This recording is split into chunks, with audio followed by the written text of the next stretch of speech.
దేవునికి స్తోత్రములు. దేవుని బిడ్డలైన మీ అందరికీ మన ప్రభువు రక్షకుడైన యేసు క్రీస్తుల వారి పరిశుద్ధ నామములో శుభాభివందనములు తెలియజేయుచున్నాము. మరి మీరు బాగున్నారా దేవుని బిడ్డలారా? మరి మేము దేవుని నామములో బాగున్నాము. దేవుని దయచేత మీ యొక్క ప్రార్థన చేత దేవుని నామములో బాగున్నాము. మరి మీ అందరూ కూడా బాగుండాలని మన ప్రభువు రక్షకుడైన యేసుక్రీస్తు వారి పరిశుద్ధ నామములో మేము ప్రార్థన చేయుచున్నాము. మరి మనము ఒక నిమిషం మాట్లాడాలని అనుకుంటున్నాను మీతో. చాలామంది క్రైస్తవులు, నేను క్రైస్తవుల గురించి చెప్పుచున్నాను. చాలామంది మనం మనుషులము పొరపాట్లు చూపు ద్వారా, మాట ద్వారా ఏదో రకంగా పొరపాట్లు చేస్తూ ఉంటాం. ఎందుకంటే మనం మనుషులము కాబట్టి. ప్రభువా, ఇన్ని దినములు నీ మందిరములోనికి వస్తున్నాము, నీ నామములో యథార్థంగా ప్రార్థన చేస్తున్నాము అని మీరు అనుకుంటున్నారు. ఎందుకు ప్రభువా మేము అభివృద్ధి కావడం లేదు? మా జీవితము ఎందుకు ప్రభువా అభివృద్ధికరమైన మార్గములో లేదు? మేము ప్రతి విశ్రాంతి దినమున నీ మందిరములోకి మేము వచ్చున్నాము, మా ప్రార్థనకు ఎందుకు జవాబు దొరకడం లేదని చాలామంది అనుకుంటూ ఉంటారు. కానీ అసలు విషయం ఏమిటంటే, మనము చేసిన పొరపాట్లను మనం ఒప్పుకోము. ఎప్పుడైతే ఎంతవరకు నీ పొరపాట్లను దేవుని నామములో నీ ఒప్పుకొనకపోతే, పొరపాట్లను నువ్వు చేసిన పొరపాట్లను దాచిపెట్టి, దేవుని బిడ్డ, నువ్వు దేవుని నామములో ఎంత ప్రార్థన చేసినా నీ ప్రార్థనకు జవాబు రాదు.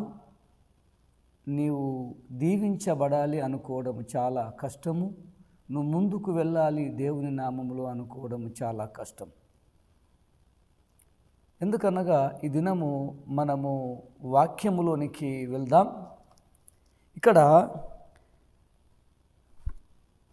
సామెతల గ్రంథము 28వ అధ్యాయము, సామెతల గ్రంథము 28వ అధ్యాయము 13-14 వచనములో మనము చూసుకున్నట్లయితే, అతిక్రమములను దాచిపెట్టువాడు వర్ధిల్లడు. పాయింట్. ఏమి దాచిపెట్టువాడు వర్ధిల్లడు? మన పొరపాట్లను మనము దాచిపెట్టుకుంటాం. అది మానవ నైజం, గమనించండి. కానీ ఎప్పుడైతే నీ పొరపాట్లను దేవుని ముందు, ప్రభువా నేను పలాని ప్రదేశంలో నేను పలాని పొరపాటు చేసినాను, మాటల ద్వారా, చేతల ద్వారా, రకరకాలుగా నేను పొరపాటు చేసినాను ప్రభువా, నీకు వ్యతిరేకంగా నేను జీవించినాను ప్రభువా, ఇక నుంచి నేను అటు వెళ్ళను ప్రభువా అని నీవు అనుకుంటే, దేవుని నామములో ఒప్పుకొని వదిలిపెడితే నీవు దీవించబడతావు. మన వాక్యంలోకి వెళ్దాం. సామెతల గ్రంథము 28వ అధ్యాయము 13-14 వచనం చూసినట్లయితే, అతిక్రమములను దాచిపెట్టువాడు వర్ధిల్లడు, వాటిని ఒప్పుకొని విడిచిపెట్టువాడు కనికరము పొందును. నిత్యము భయము కలిగి ప్రవర్తించువాడు ధన్యుడు, హృదయమును కఠినపరుచుకునివాడు కీడులో పడును. ఒక నిమిషం మనం ప్రార్థన చేద్దాం. మహోన్నతుడవైన మా తండ్రి, నీకు స్తోత్రములు. ఉదయ నక్షత్రములు ఏకముగా కూడి పాడినప్పుడు, దేవదూతలందరూ ఆనందించి జయధ్వనులు చేసినప్పుడు, ఈ భూమికి మూలరాతిని వేసిన మా పరిశుద్ధ పరలోకపు దైవమా, నీ పాదములకు వందనములు. ఇదిగో ప్రభువా, వాక్యములో మీరుండండి, వాక్యము ద్వారా నీ బిడ్డలతో మీరు మాట్లాడండి. అయ్యా నా తండ్రి, అయ్యో గున్ని నా తండ్రి, నన్ను నీ సిలువ చాటున మరుగుపరుచుకొని నాలో మీరు ఉండి, మీరు మాట్లాడి నీ బిడ్డలతో మీరు మహిమ పొందుకోమంటూ, ఈ కొద్ది ప్రార్థన నీ పరిశుద్ధ నీ పాద సన్నిధిలోకి చేర్చుకోమంటూ, మా ప్రభువు రక్షకుడైన యేసుక్రీస్తుల వారి దివ్యమైన నామమున ప్రార్థించి వేడుకుంటున్నాను పరలోకమందున్న మా తండ్రి. దేవునికి స్తోత్రములు. దేవుని బిడ్డని మీ అందరికీ ప్రభు యేసు నామములో వందనములు. ఇప్పుడు మనం వాక్యములోనికి మనం వెళ్దాం. ఇక్కడ సామెతల గ్రంథము 28వ అధ్యాయము 13-14 వచనములు చూసినట్లయితే, అతిక్రమములను దాచిపెట్టువాడు వర్ధిల్లడు, వాటిని ఒప్పుకొని విడిచిపెట్టువాడు కనికరము పొందును. గమనించండి. లేదయ్యా నేను ఎక్కడ అతిక్రమించినాను, నేను ఎక్కడ పొరపాటు చేసినాను, నేను ఎక్కడ మాట జారినాను, ఎక్కడ నేను చెడు చూపు చూసినాను, ఎవరికి అన్యాయం చేసినాను, ఎవరికి అపకీర్తి చేసినాను, నేను ఎలాంటి పొరపాటు చేయలేదు, నేను గొప్పవాడిని, నేను పరిశుద్ధమైన వాడిని, నేను నీతిమంతుణ్ణి అని నీవు అనుకుంటే పొరపాటు. మనిషి అన్నప్పుడు మానవ నైజం అంటే ప్రతి మనిషి ఏదో ఒక స్థలములో ఏదో ఒక రీతిగా ఎంతో కొంత చిన్న పొరపాటైనా జరుగుతూ ఉంటుంది. మనం అనుకుంటాము చిన్న పొరపాటే కదా, ఒక మాట వదిలిపెట్టినాను, చిన్న పొరపాటే కదా, అది పెద్ద విషయము కాదులే అని నీవు చిన్న చూపు చూస్తావు. దేవుని బిడ్డ గమనించండి, ఏదైతే నీవు చిన్న పొరపాటు అని నీవు అనుకుంటావో అది దేవుడు భూతద్దముతో చూస్తాడు. అంటే ఈ లోకములో మానవునికి ఘనహీనంగా కనబడుచున్నది అనగా చిన్న మిస్టేక్ కదా అని అనుకుంటే దేవుని దృష్టిలో అది ఘనంగా కనబడుతుందట. గమనించండి, బంగారమును ఘనంగా చూస్తాము, బంగారమును గొప్పగా బాగా రెస్పెక్ట్ ఇస్తాం, బాగా విలువిస్తాం బంగారాన్ని. కానీ బంగారము దేవుని దృష్టికి హితమైనదేమీ కాదు. మానవుని దృష్టిలో ఘనహీనమైనది దేవుని దృష్టిలో ఘనమైనదిగా చూస్తాడట. గమనించి, అంటే గొప్పగా చూస్తాడట. ఘనమైనదంటే గొప్పగా చూస్తాడట. చిన్న మాటలే పోన్లే అని నీవు అనుకుంటావు, కానీ రేపు ప్రార్థన చేసినప్పుడు నీకు అడ్డు వస్తూ ఉంటుంది. నీ ఎదుగుదలకు నువ్వు దేవుని నామములో అభివృద్ధి చెందుతూ ఉండగా అభివృద్ధి చెందే ఆత్మీయత జీవితానికి ఆ చిన్న పొరపాటు అయినా సరే అడ్డు వస్తుంటుంది. కాబట్టి దేవుని బిడ్డలారా, ఇక్కడ ఏమంటుంది, ఇక్కడ అతిక్రమములు దాచిపెట్టువాడు వర్ధిల్లడు, వాటిని ఒప్పుకొని విడిచిపెట్టువాడు కనికరము పొందును. ఎవరి చేత కనికరము పొందుతాడట? ఎవరి చేత కనికరము పొందుతావు దేవుని బిడ్డ? దేవుని చేత నీవు కనికరం పొందుతావు. అతిక్రమములు ఒప్పుకొని వదిలిపెడితే, అతిక్రమములు చాలామంది ఒప్పుకుంటున్నారు కానీ చాలామంది జీవితంలో వదిలిపెట్టడం అనేది లేదు. అందుకోసమే మన ఆత్మీయత జీవితం అనగా ఆత్మీయత నావ ఆశీర్వాదకరంగా చక్కగా నడవలేకపోవచ్చున్నది. ఎందుకంటే అక్కడ అతిక్రమము ఉన్నది కాబట్టి. గమనించండి, ఇక్కడ ఏమంటుంది, ఇక్కడ అతిక్రమములు దాచిపెట్టువాడు వర్ధిల్లడు, వాటిని ఒప్పుకొని విడిచిపెట్టువాడు దేవుని కనికరము పొందుతాడట. ఎవరి కనికరం పొందుతాడు? సర్వసృష్టికర్త అయిన దేవుని కనికరము పొందుతాడు. ఒప్పుకొని వదిలిపెట్టాలి. క్రైస్తవ బిడ్డలు చాలామంది ఉన్నారు, ఒప్పుకుంటారు మళ్ళీ వదిలిపెట్టరు. ఒకటి, క్రైస్తవులైన ప్రతి వారు దేవుని బిడ్డ గమనించండి, ఒప్పుకోవాలి. ఎందుకంటే మనలో ఇప్పుడు మిస్టేక్ చేస్తూ ఉంటాం. మిస్టేక్ పొరపాట్లు చేయని వారు మానవుడు కాదు, పొరపాటు చేయనివాడు ఆ దేవాతి దేవుడు మాత్రమే. దావీదును వదిలిపెట్టినాడా? గమనించండి, ఎవరిని? బైబిల్ పరిశుద్ధ గ్రంథములో అంతా చూడండి, ఎవరైతే పొరపాటు చేసినారో ఏ చిన్న పొరపాటైనా ఎవరిని కూడా వదిలిపెట్టలేదు. గమనించండి, శిక్షించకుండా ఏమాత్రం వదిలిపెట్టలేదు. గమనించండి, అయితే వదిలిపెట్టాలి. అతిక్రమములను ఒప్పుకొని వదిలిపెడితే నీవు దేవుని నామములో కనికరం పొందుకుంటావట. ఏమంటున్నాడు ఇక్కడ? విడిచిపెట్టువాడు, అతిక్రమములు దాచిపెట్టువాడు వర్ధిల్లడు, వాటిని ఒప్పుకొని విడిచిపెట్టువాడు దేవుని కనికరం దేవుని కనికరం. నీకు దేవుని కనికరము కావాలి అంటే, నువ్వు వెళుతున్న మార్గము సరళము కావాలంటే దేవుని నామములో నీ పాత జీవితమును, నీ రోత జీవితమును, నీ నీచమైన గుణగణములను వదిలిపెట్టుకోవాలి. గమనించండి, నీ చూపు దైవికంగా ఉండాలి, నీ మాట దైవికంగా ఉండాలి, నీ చేత దైవికంగా ఉండాలి, నీ ప్రతి క్రియ దైవికంగా నువ్వు కనబడినప్పుడు దేవుడు నువ్వు వెళుతున్న మార్గములను సరళము చేస్తాడు. మెట్టగానున్న ప్రతి స్థలమును సరళము చేయు దేవుడు ఆయన. గమనించండి, క్రైస్తవులు అనబడే వాళ్ళు చాలామంది ఉన్నారు ఈ లోకంలో. గమనించండి, మీకే దేవుని బిడ్డలు గమనించండి, ఎందుకు ప్రభువా నా జీవితంలో కార్యము జరగలేకపోతుంది? ఎందుకు ప్రభువా నేను ముందుకు సాగలేకపోతున్నాను? ఎందుకు ప్రభువా ఏదో నన్ను బంధించినట్లుగా నాకు కనబడుతుంది? ఏమి బంధించినది? నీ అతిక్రమము నిన్ను బంధించినది. నువ్వు ఒప్పుకుంటున్నావు కానీ వదిలిపెట్టడము లేదు. ఒప్పుకోవడము మంచిది, వదిలిపెట్టడము ఇంకా మంచిది. ఎప్పుడైతే నువ్వు దేవుని నామములో నీ అతిక్రమములను ఒప్పుకొని వదిలిపెట్టినప్పుడు అప్పుడు నువ్వు దేవుని నామములో దీవించబడతావు. గమనించండి, దేవుడు అంటాడు, నీవు ప్రార్థన చేస్తున్నప్పుడు నీకును నాకును ఒక పాపము అనబడే, అతిక్రమము అనబడే తెర అడ్డుగా ఉన్నది, పరద అడ్డుగా ఉన్నది. అది ఏమి చేస్తుంది?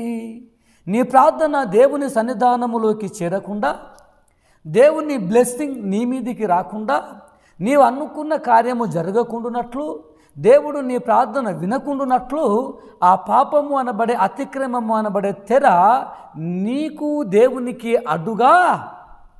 గమనించండి, దేవుని బిడ్డ గమనించండి, ఆ అడ్డును తొలగించి చూడు, నీ జీవితంలో ఎలాంటి అద్భుతాలు జరుగుతాయో.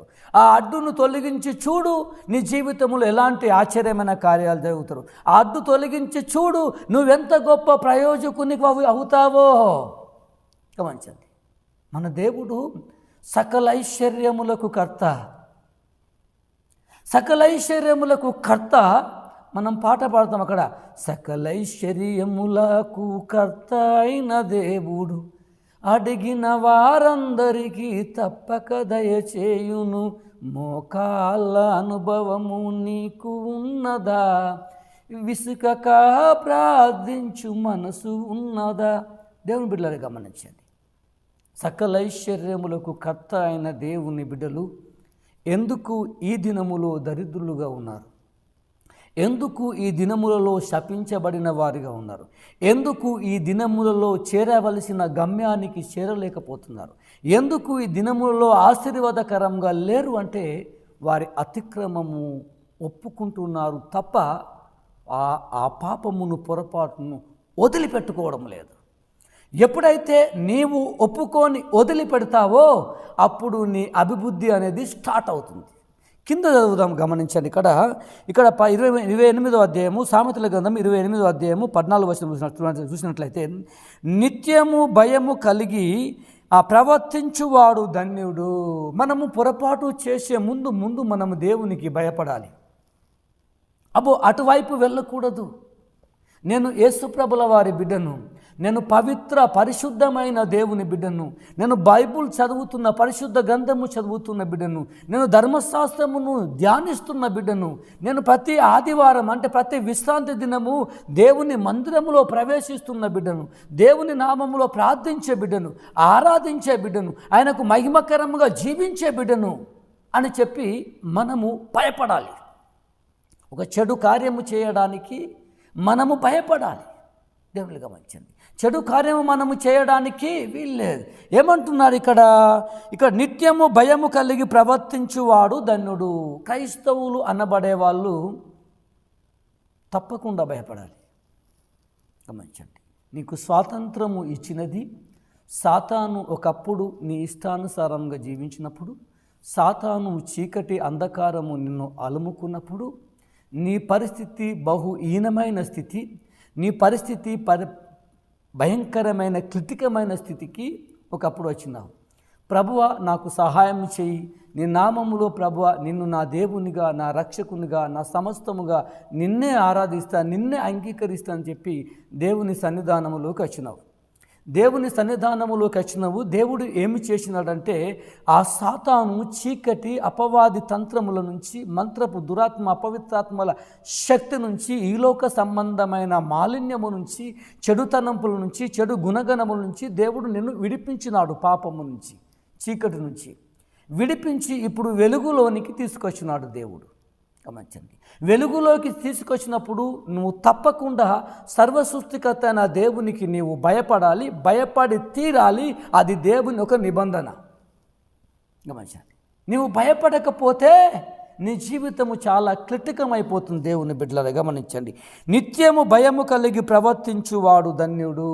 నీకు స్వాతంత్రము ఇచ్చినది, నువ్వు ఒకప్పుడు గోతిలో ఉన్నావు, నూతిలో ఉన్నావు, శోధనలో ఉన్నావు, అశాంతిలో ఉన్నావు, అలజడలో ఉన్నావు, దుఃఖములో ఉన్నావు, పాపములో ఉన్నావు, శాపములో ఉన్నావు. ఒకప్పుడు అక్కడి నుంచి తీసుకొచ్చి వెలుగులోనికి, ఆశీర్వాదకరమైన మార్గములోనికి, దేవుని సన్నిధానములోనికి, పరిశుద్ధ గ్రంథము చదవటానికి అధికారం ఇచ్చి దేవుడు గొప్ప కృపనిచ్చి నిన్ను ఇక్కడ స్వతంత్రము గల బిడ్డగా నిలబెట్టినాడు.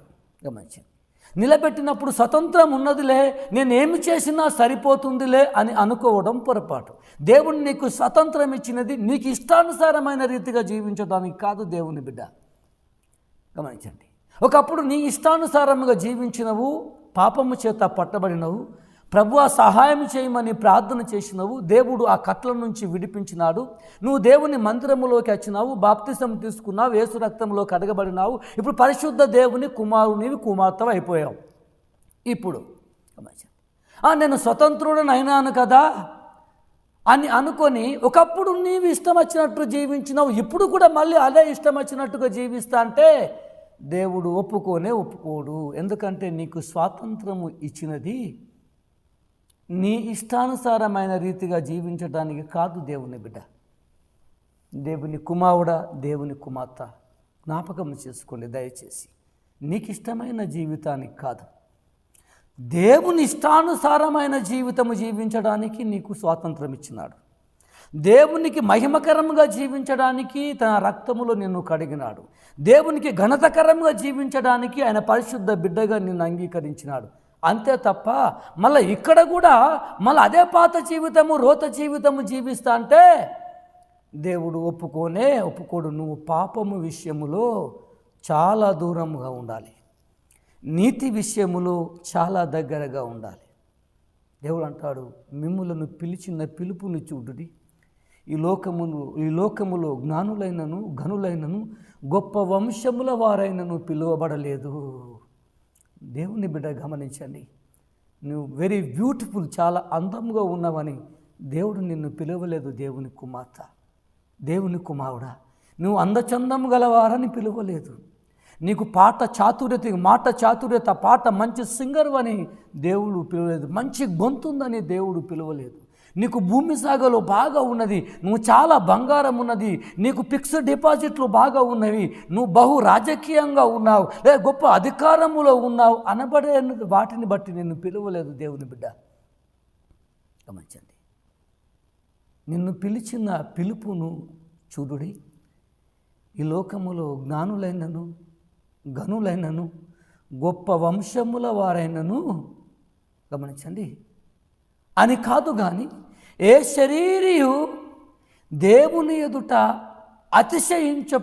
అతిశయించకున్నట్లు జ్ఞానులను సిగ్గుపచుటకు దేవుడి లోకములో వెర్రివారిగా ఉన్న మనలను ఏర్పరచుకున్నాడు.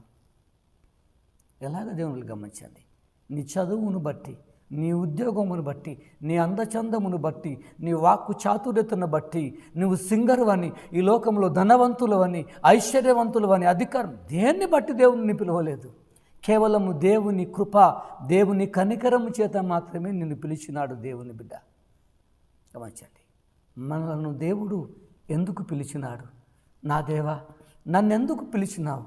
ఏదో కార్యం, అద్భుతమైన కార్యం, నన్ను వాడుకోవాలి ప్రభువా, నన్ను దీవించాలి, ఆశీర్వాదకరమైన మార్గములోనికి నడవాలనే కదా దేవుడు నిన్ను కడిగినాడు దేవుని బిడ్డ. గమనించండి, ఎప్పుడు కూడా మనము అతిశయించడానికి నా అందం ఉంది కాబట్టి పిలిచినాడు, అధికారం ఉంది కాబట్టి పిలిచినాడు, ధనం ఉంది కాబట్టి పిలిచినాడు, ఇచ్చే హస్తం ఉంది కాబట్టి నన్ను పిలిచినాడు, ఇతరులకు సహాయం చేసే గుణం ఉంది కాబట్టి పిలిచినాడు, అది చాలా తప్పు అని దేవుడు సెలవిస్తున్నాడు. గమనించండి, ఇక్కడికి మనం వస్తాం 14వ వచనము. ఇక్కడ నిత్యము భయము కలిగి ప్రవర్తించువాడు ధన్యుడు, హృదయమును కఠినపరచుకొనువాడు కీడులోపడును. నీ హృదయము ఎప్పుడు కూడా కఠినము చేసుకోవడానికి వీల్లేదు దేవుని బిడ్డ.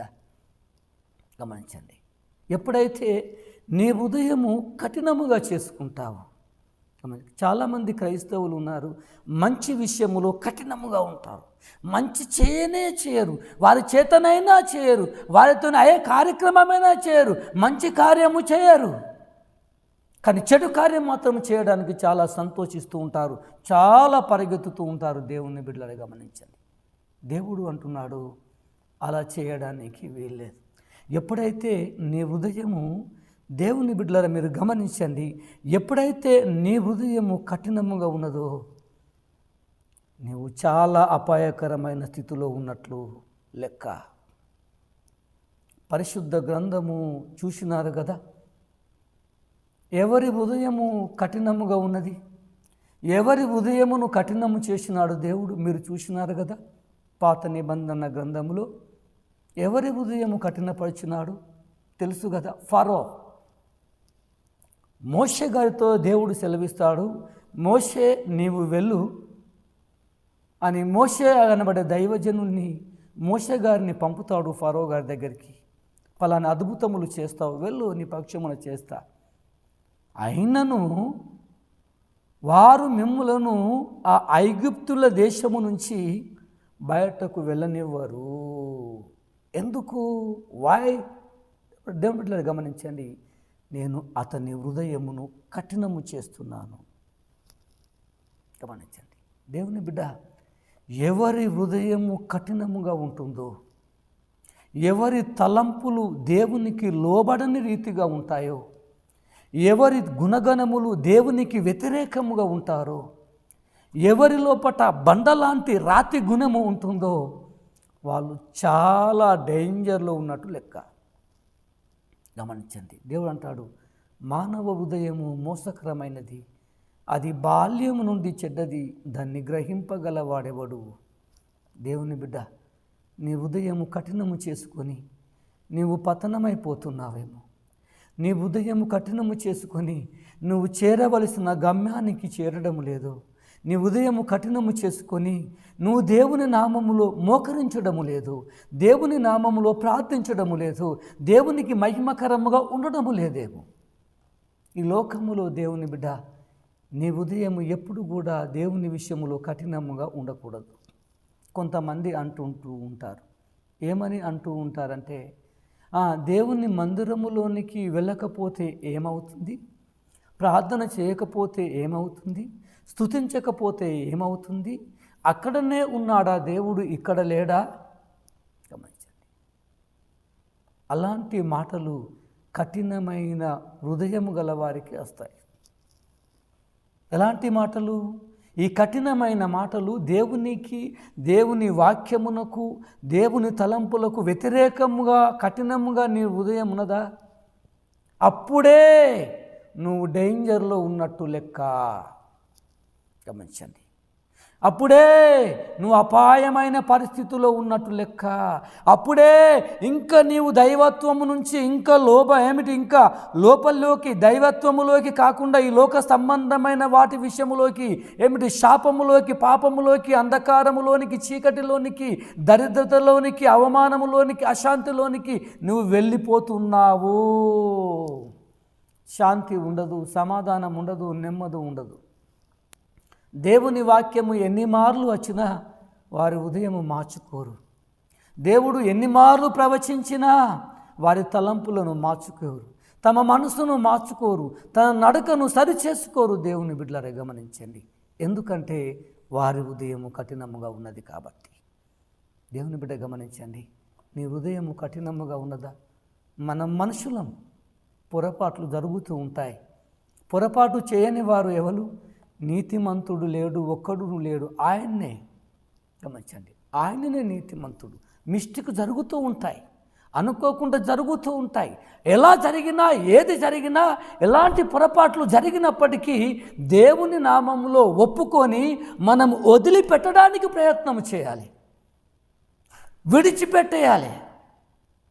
చెడ్డదానిని అసహించుకొని మంచిదానిని హత్తుకోమని దేవుడు సెలవిస్తున్నాడు. చెడు హృదయమును తొలగించుకో, రాతి గుండెను తొలగించుకో, మాంసపు హృదయము కొరకు నీవు ప్రయాసపడు. నీ హృదయము మాంసపు గుండెగా ఉండాలి. మాంసపు హృదయము కరిగిపోయే దేవుని కొరకు కన్నీటి ప్రార్థన చేసే గుణగణములు నీకు కావాలి. కన్నీటి ప్రార్థన నీవు చేయాలి. ఎందుకు? కొంతమంది అనుకుంటారు, అయ్యా నేను ఎంత కన్నీరు విడిచి ప్రార్థించాలనుకుంటాను పాస్టర్ గారు, పీటర్ అయ్యా, ఎందుకో నాకు ప్రార్థన రావటం లేదయ్యా అంటే సాతాను గాడు నిన్ను పట్టుకున్నాడు. నీకు తెలియదు కన్నీటి ప్రార్థన, కానీ వానికి తెలుసు. ఇజికియా గారికి మరణము సంభవించినప్పుడు కన్నీరు విడిచి ప్రార్థన చేయడం జరిగింది. అప్పుడు ఏమి జరిగినది? ఆయన కన్నీటి ప్రార్థన విని దేవుడు హిజ్కియా గారి మరణమును తీసేసి జీవమును సహాయం చేసినాడు. జీవమును ఆయుష్ను పెంచినట్లుగా మనము చూస్తున్నాం. దేవుని బిడ్డ గమనించండి. అన్న విషయములో గర్భఫలము లేదు. అన్నకు గర్భఫలము లేదు. ఆమె కన్నీరు విడిచి దేవుని సన్నిధానములో ప్రభువా నాకు గర్భఫలము దయచేయమని ప్రార్థించినప్పుడు ఆ హృదయము నలిగిపోతున్న ఆ హృదయమును దేవుడు గమనించిన దేవుడు, ఆమె కన్నీటి ప్రార్థనను చూసిన దేవుడు గమనించండి, గర్భఫలం ఇస్తాడు. ఇచ్చినట్లుగా మనం చూస్తున్నాం. దేవుని బిడ్డ గమనించండి. ఎప్పుడు కూడా నీ హృదయమును కఠినము చేసుకోకు.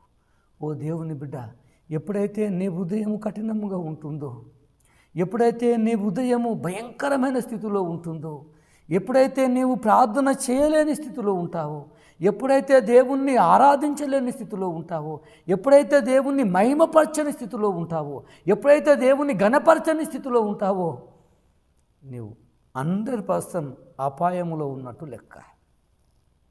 గమనించండి. నువ్వు దేవునికి భయపడాలి, దేవునికి లోబడాలి, దేవునికి మహిమకరంగా నీవు ఉండాలి, దేవునికి ఘనతకరంగా ఉండాలి. అప్పుడే నీవు దీవించబడతావు. ఇక్కడ ఏమని సెలవిస్తుంది గమనించండి. ఇక్కడ సామెతల గ్రంథము 14వ వచనములు చూసినట్లయితే, నిత్యము భయము కలిగి ప్రవర్తించువాడు ధన్యుడు, హృదయమును కఠినపరుచుకున్నవాడు కీడులో పడును. నీ హృదయమును నువ్వు కఠినపరుచుకున్నావా దేవుని బిడ్డ? కఠినపరుచుకుంటున్నావా దేవుని బిడ్డ? నీవు కీడు తప్పదని దేవుడు సెలవిస్తున్నాడు. గమనించండి. ఎప్పుడు కూడా నీ హృదయమును కఠినము చేసుకోవడానికి వీల్లేదు. ఇక్కడ యెషయా గ్రంథము 55 అధ్యాయము 7, 8, 9 వచనములు చూసినట్లయితే, యెషయా గ్రంథము 55 అధ్యాయము 7, 8, 9 వచనం చూసినట్లయితే, భక్తిహీనులు తమ మార్గములను విడువవలను, దుష్టులు తమ తలంపులను మానవలను, వారు యెహోవా వైపు తిరిగిన ఎడల ఆయన వారి యందు జాలిపడును. నీ మార్గము భక్తిహీనమైన మార్గమును వదిలిపెట్టు, దుష్ట తలంపులను నీ వదిలిపెట్టు. నీవికనైనా దేవుని వైపు తిరిగినట్లయితే దేవుని బిడ్డ ఆయన ఎట్లా క్షమిస్తాడట? ఇక్కడ ఏమంటున్నాడు? భక్తిహీనులు తమ మార్గములను విడవలను, దుష్టులు తన తలంపులను మానవలను, వారు యెహోవా వైపు తిరిగిన యెడల ఆయన వారి యందు జాలిపడును. గమనించండి. నీ చెడు మార్గమును వదిలిపెట్టు దేవుని బిడ్డ. నీ చెడు తలంపులు వదిలిపెట్టు దేవుని బిడ్డ. ఓ యవ్వన ప్రాయమైన పిల్లలారా, దయచేసి మీరు జ్ఞాపకం చేసుకోండి. దేవుడు అంటుండు, ఓ యవ్వనులారా, ఓ యవ్వన ప్రాయమైన నా బిడ్డలారా, నీ యవ్వనెచ్చలందు మీరు ఆనందిస్తున్నారు, ఆనందించండి, ఎంజాయ్ యువర్ సెల్ఫ్. కానీ ఒక్క విషయం మాత్రం మీరు గుర్తుంచుకోండి, వాటన్నిటి విషయంలో మీరు లెక్క అప్పజెప్పవలసి ఉంటుంది. మొత్తము రాసి పెడతా అంటున్నాడు దేవుడు. దేవుని బిడ్డలారా, మీరు గమనించండి. యవ్వన ప్రాయమైన పిల్లలారా, అట్టిగా మీ యవ్వనేచ్చల వలన అట్టిగా మీ జీవితమును నాశనము చేసుకోకండి. ఈ లోకములో ప్రేమ అది ఇది అని చదువు లేకుండా, చదువును నిర్లక్ష్యం చేసి ఈ లోక సంబంధమైన పాపములో, శాపములో, అంధకారములో, కామములో, క్రోధములో, మత్సర్యములో పడి అట్టిగా మీ జీవితమును పతనము చేసుకోకండి. దేవుని బిడ్డలారా, కఠినము చేసుకోకండి. ఏదో యవ్వన ప్రాయముగా ఉన్నాము కదా, ఏది చేసినా చెల్లుతుంది కదా, ఏది చేసినా నడుస్తుంది కదా అని నీవు అలాగే మిడిమిడి జ్ఞానముతో నీవు పరిగెత్తినట్లయితే, నీ కఠినమైన హృదయము కలిగి నువ్వు పరిగెత్తినట్లయితే, సాతాను అనబడేవాడెక్కను నువ్వు దెబ్బ కొడతాడు. దేవుడు తప్పకుండా నువ్వు చేసిన పొరపాట్లన్నీ లిఖించేస్తాడు. నువ్వెంత పరిగెత్తినా దేవుడు మొత్తం టక్ టక్ టక్ టక్ అక్కడ నువ్వేమి చేస్తున్నావో, మొత్తం ఎలాంటి అతిక్రమములు చేస్తున్నావో మొత్తం దేవుడు అక్కడ లెక్క రాచేస్తున్నాడు. ఆ లెక్క తప్పకుండా నువ్వు అప్పచెప్పాలి దేవునికి. దేవుని బిడ్డలారా, గమనించండి. ఎప్పుడు కూడా మీ ఇష్టానుసారమైన జీవితముల కొరకు మీరు పరిగెత్తకండి. ఏమంటున్నాడు ఇక్కడ? భక్తిహీనులు తమ మార్గములను విడవలను, దుష్టులు తమ తలంపులను మానవలను, వారు యెహోవా వైపు తిరిగిన యెడల ఆయన వారి యందు జాలిపడును. దేవుడు సెలవిస్తున్నాడు, ఈ దినము పీటర్ అనబడే సేవకుని ద్వారా మీతో మాట్లాడుతున్నారు. ఇకనైనా దేవుడు అంటున్నాడు, నా బిడ్డలారా, మీరు నష్టపోవడము నాకు ఇష్టం లేదు, మీరు కష్టపోవడము నాకు ఇష్టం లేదు, మీరు పాపము చేయడం ఇష్టం లేదు, మీరు అంధకారములో నీలిగిపోవడము, చీకటిలో కొట్టుమెట్లు అవ్వడము, సాతాను బందికానలో ఉండడం నాకు ఇష్టం లేదు. ఇకనన్నా నా బిడ్డలారా నా వైపు తిరగండి. ఇశ్రాయేలు జనాంగమునకు దేవుడు సెలవిస్తాడు, యుద్ధానికి వెళ్ళకు ఇశ్రాయేలు జనాంగమా, ఈ సమయమున వెళ్ళకుమంటే దేవుడు అలాగే అంటాడు కదా అని చెప్పి వీళ్ళు యుద్ధానికి బయలుదేరుతారు. కొంతమంది శత్రువుల చేతికి అప్పజెప్పబడతారు. గమనించండి. అప్పుడు వాళ్ళు వెళుతుండగా, దేవుణ్ణి కాదని యుద్ధానికి వెళ్ళకుమంటే వెళుతుండగా ఇశ్రాయేలు జనాంగమును శత్రువులు పతనము చేస్తారు. మీరు జ్ఞాపకం చేసుకోండి. వెళుతూ ఉండగా దేవుడు అంటాడు, అయ్యో ఇశ్రాయేలు, నా మాట వినిన ఎడల మీకెంత మేలు ఇశ్రాయేలు జనాంగమా. అయ్యో నా బిడ్డలారా, నా మాట విన్నట్లయితే మీకెంత మేలు. యవ్వనప్రాయమైన పిల్లలారా, దయచేసి మీ ఇష్టానుసారంగా జీవించకండి. మీ ఇష్టానుసారంగా జీవించడానికి కాదు దేవుడు మిమ్మల్ని నేర్పరచుకుంది. మీ ఇష్టానుసారంగా పరిగెత్తడానికి కాదు దేవుడు మిమ్మల్ని నేర్పరచుకున్నది. మీ ఇష్టానుసారంగా ప్రవర్తించడానికి కాదు యేసు ప్రభుల వారు తన రక్తములో, పరిశుద్ధమైన రక్తములో మిమ్మల్ని కడిగినది దేవుని బిడ్డ. మీ ఇష్టానుసారంగా మీ కోరికలు నెరవేర్చుకోవడానికి కాదు దేవుడు మిమ్మల్ని పిలిచింది. గమనించండి. నా రాజ్యమును, నా నీతిని నీవు వెతుకు, నీకేమి కావాలో నాకు తెలుసు, నేను ఇస్తా దేవుడు సెలవిస్తుంటారు. దేవుని బిడ్డలు గమనించండి. ఇకనైనా మీ కఠినమైన హృదయమును తొలగించుకొని, మీ పాప జీవితమును తొలగించుకొని, పాప సంబంధమైన స్నేహితులను, పాప సంబంధమైన జీవితమును వదిలిపెట్టండి. దినములో వదిలిపెట్టి సర్వ సృష్టికర్త అయిన దేవుని ధర్మశాస్త్రం ప్రకారంగా మీరు నడిచినట్లయితే మీ వెంట ఆశీర్వాదమే వస్తుంది. దేవుని పరిశుద్ధ దేవుని సైన్య సమూహము, ఆయన కాపుదల మీకు తప్పకుండా ఉంటుంది. దేవుని బిడ్డ గమనించండి. ఏమని సెలవిస్తున్నాడు గమనించండి. ఇక్కడ భక్తిహీనులు తమ మార్గములను విడువలను, దుష్టులు తమ తలంపులను మానవలను, వారు యెహోవా వైపు తిరిగిన ఎడల ఆయన వారి యందు జాలిపడును. నీ యందు జాలిపడేవారు ఈ లోకములో ఎవరున్నారు? నీవు ఆపదలో మొరపెట్టినప్పుడు ఉత్తరమిచ్చేవాడు ఎవడున్నాడు? నీ శ్రమలో తోడై ఉండేవాడు ఏ స్నేహితుడి లోక సంబంధంగా ఉన్నాడు? త్రాగడానికి, తిరగడానికి, తినడానికి, విందులకు, విలాసాలకు, ఈ లోక సంబంధమైన భోగభాగ్యాల కొరకు చాలామంది స్నేహితులు వచ్చేస్తుంటారు. కానీ నీ ఆపదలో ఉన్నప్పుడు దేవుని బిడ్డ ఎవ్వరు నీ దరిదాపులోకి రారు. ఒక సమయంలో మీకు జరిగి ఉండవచ్చు, నీకు భయంకరమైన శోధన. ఒక సమయంలో మనం అనుకుందాం, నీకు డబ్బులు అవసరం ఉన్నది, చాలా లేమిలో ఉన్నావు, నీ స్నేహితురాలక నువ్వు ఫోన్ చేసినావు. 2000, 1000, 10,000, 5,000, 20,000, 50,000 కావాలి, నా ప్రాణ స్నేహితుడు ఉన్నాడని ఫోన్ చేస్తే ఫోను లేపినాడు. ఏమన్నాడంటే, బ్రదర్ ఇలా అవసరం ఉన్నది, సహోదరి ఇలా అవసరం ఉన్నది, కాస్త హెల్ప్ చేయవా, సహాయం చేయవా అంటే వాళ్ళు లేవు అనడమే కాకుండా మరొకసారి ఫోన్ చేస్తే శిక్ష పెట్టడం జరిగిన సందర్భాలు లేవా? దేవుని బిడ్డ గమనించండి. ఆపదలు మొరపెట్టగా ఉత్తరం ఇచ్చి వాళ్ళు వారా? శ్రమలో నీకు తోడై ఉండువారు వారా? ఈలోక సంబంధమైన జనాంగమా? దేవుని బిడ్డలు గమనించండి. ఎవరో ఒకరు ఉంటారులే, దైవికత కలిగిన మంచి స్నేహితులు ఉంటారులే, ఉండరు అని అనుకోవడానికి వీలదు. కానీ చాలా వరకైతే ఇలాంటి ఈలోక సంబంధమైన స్నేహితులే ఉన్నారు. గమనించండి. ఈ లోకములో తాగడానికి వస్తారు, తినడానికి వస్తారు, తిరుగుడానికి వస్తారు, సినిమాలకు వస్తారు, షికార్లకు వస్తారు, ఇష్టానుసారమైన జీవితముల కొరకు వస్తారు. కానీ నీ ఆపదలో ఉన్నప్పుడు మాత్రం నీకు సహాయం చేయవారు ఎవరు ఉండరు. దేవుని బిడ్డ గమనించండి. నీ మీద జాలి పడేవారు, నిన్ను తృణీకరించే వాళ్ళు ఉన్నారు, నిన్ను నిషేధించేవారు ఉన్నారు, నిన్ను అసహించుకునేవారు ఉన్నారు, నువ్వు ప్రోను చేసినప్పుడు శిక్ష పెట్టేవారు ఉన్నారు. ఈ లోకములో మీ జీవితంలో జరిగి ఉండవచ్చు. దేవుని బిడ్డ గమనించండి. కానీ నువ్వు ప్రార్థన చేసినప్పుడు మన యేసు ప్రభుల వారు శిక్ష పెట్టేవాడు మాత్రం కాదు. అర్థమవుతుందా? దేవుడు అంటాడు, నా బిడ్డలారా, మీరు ప్రార్థన చేస్తూ ఉండగా మీ ప్రార్థన వినక ఉండడం కొరకు నా చెవు మందముగా లేదు. నా బిడ్డ సహాయం చేయమని నీవు అడుగుతూ ఉండగా నీకు సహాయం చేయక ఉండడం కొరకు నా హస్తము కృషగా లేదు నా బిడ్డ అంటున్నాడు.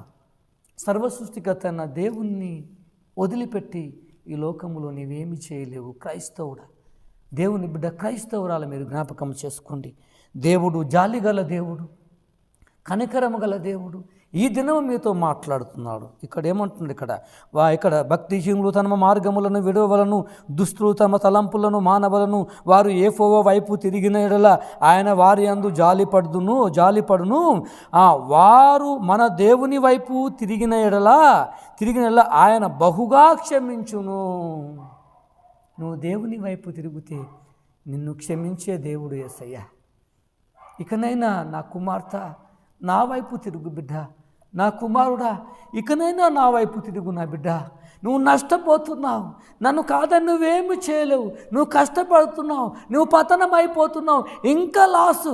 నీ బిజినెస్లో, నీ ఉద్యోగం విషయంలో అవమానము, అశాంతి, అలజడి ఇవన్నీ కలుగుతున్నాయి. అయ్యో నా బిడ్డ, ఇకనైనా నా వైపు తిరిగితే నేను నీ మీద జాలి పడతా, సహాయం చేస్తా, నీ ప్రార్థన వింటా, అద్భుతమైన రీతిగా నిన్ను తయారు చేస్తానని చెప్పి దేవుడు సెలవిస్తున్నాడు.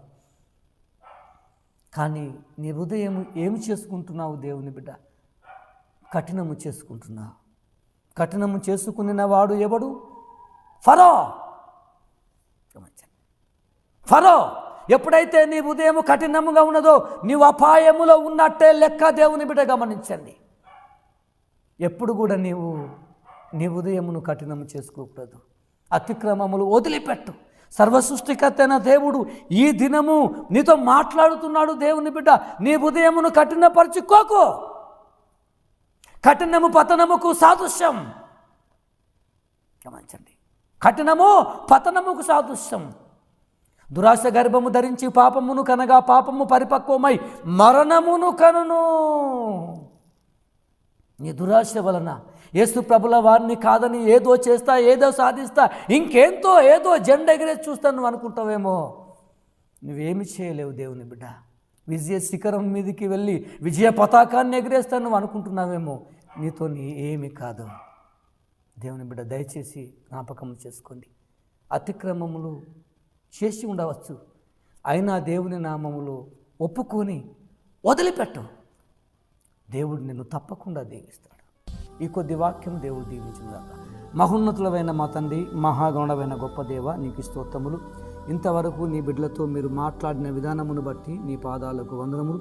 ప్రతి బిడ్డ నా తండ్రి నీ వాక్యము విని వాక్యానుసారముగా మాత్రమే జీవించుట కృప చూపండి ప్రభు. కఠినమైన హృదయము కలిగి ఉన్నట్లయితే నా తండ్రి, ఇదిగో కఠినమైన హృదయమును తొలగించి నా తండ్రి, ఆ కఠినమైన గుండెను తొలగించి మాంసపు గుండెని బిడ్డలకు దయచేసి నీ నాయందు భయభక్తులు గల వారి నిమిత్తము నేను దాచి ఉంచిన మేలులు, ఆశీర్వాదం, అభిషేకము, సమాధానము, నెమ్మది ఎంత గొప్పదని సెలవిస్తున్నావు నా తల్లి. నిజమే ప్రభు, నీ అందు భయభక్తులు కలిగి జీవించే భాగ్యం ప్రతి బిడ్డకు దయచేసి అయోగ్యులమైన మా ప్రార్థన ఆలకించు. మా యేసు నామములో ప్రార్థించి వేడుకుంటున్నాను. పరలోకమందున్న మా తండ్రి, ఆమేన్. దేవుని స్తోత్రములు. దేవుని విధంగా ప్రవేశనామలో తెలంగాణ డిస్టిక్ తెలంగాణ రాష్ట్రము, జగిత్యాల మరియు మండలము, జిల్లా మండలము Jagtial, village Lakshmipur, Jesus power ministries ఫౌండర్ను, పాస్టర్ను, ప్రెసిడెంట్ను. దయచేసి మా గురించి మీరు ప్రార్థనలో జ్ఞాపకం చేసుకోండి. మీ అందరిని గురించి నేను కూడా ప్రార్థనలో అందరూ బాగుండాలి ప్రభువా, అందరూ మార్చబడాలి ప్రభువా. మీ బిడ్డలు మారినట్లుగా కనబడుతున్నారు కానీ ప్రభువా, వారి ఉదయం చూస్తే కఠినముగా ఉన్నది ప్రభువా. క్రైస్తవులుగా ఎన్నో సంవత్సరం నుంచి క్రైస్తవులుగా ఉంటున్నారు కానీ ఏమాత్రం ఆశీర్వాదకరంగా వారి జీవితంలో, వారి కుటుంబంలో లేవు ప్రభువా. విచ్చలవిడిగా జీవిస్తున్నారు ప్రభువా. వారిని మార్చమని మీ అందరి కొరకు నేను ప్రార్థిస్తున్నాను. దయచేసి ఈ వీడియో, ఈ కార్యక్రమం చూసిన మీ అందరి నుంచి నేను ఎక్స్పెక్ట్ చేస్తున్నది ఏంటంటే, అందరికీ షేర్ చేయండి, లైక్ చేయండి, సబ్స్క్రైబ్ చేయండి. దేవుడు మిమ్మల్ని, మీ కుటుంబాలను దేవుడు దీవించును గాక. ఆమేన్.